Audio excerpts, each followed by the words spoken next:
Die skepping van God, Kolossense 1 vers 15. Hy is die beeld van die onsienlike God, die eerstgeborene van die hele skepping. Genesis 1 vers 26 en 27.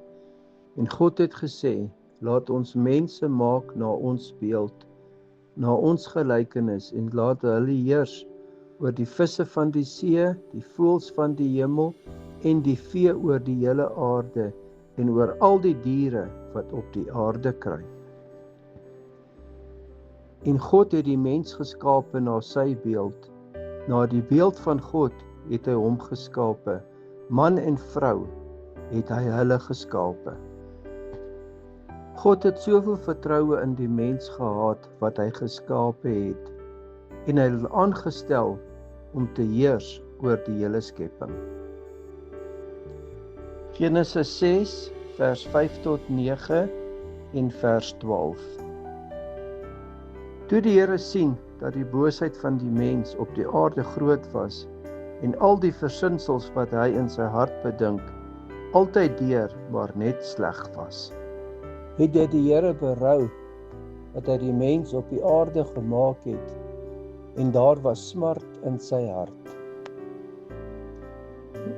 En die Here sê, ek sal die mens wat ek geskape het, van die aarde verdelg, die mens sowel as die vee en die kruipende diere, en die voëls van die hemel, want dit berou my dat ek hulle gemaak het.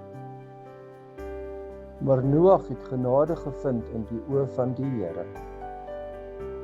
Dit is die geskiedenis van Noag. Noag was 'n regverdige, opregte man onder sy tydgenote.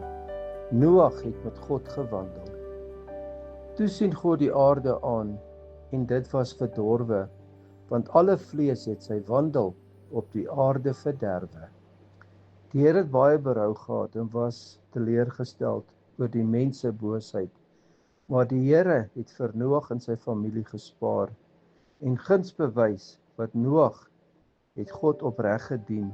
Die aarde was verwoes en daar het niks na die watervloed oorgebly nie, net Noag en sy familie. Matteus 24 vers 36 tot 39. Maar van die dag en die uur weet niemand nie, maar net my Vader alleen. En net soos die dae van Noag was, so sal ook die koms van die Seun van die mens wees. Want net soos hulle was in die dae voor die sonvloed, toe hulle geëet en gedrink het, getrou en in huwelik uitgegee het, tot op die dag dat Noag in die ark gegaan het, en dit nie verstaan het, voordat die sonvloed gekom en almal weggevoer het nie, so sal die koms van die Seun van die mens wees. Net soos dit was in die dae, net so sal dit gaan vandag.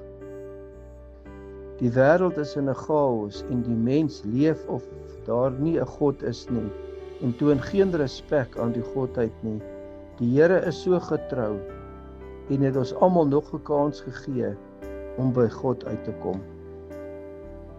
Vader, baie dankie vir nog 'n kans, nog 'n geleentheid wat ons het om net by U te kan uitkom. Dankie dat U vir ons in hierdie dae bystaan en dat ons lewe met U kan regmaak. Waar ons verteer, Here, help ons dat ons nie hierdie groot gebeurtenis van U koms sal uitmis nie, maar dat ons saam met U op die wolke sal verskyn. In Jesus naam. Amen. Ek nooi jou uit om jou gebedsversoeke te deel. Ek sal saam met jou in gebed staan, met die geloof dat God in jou lewe werk.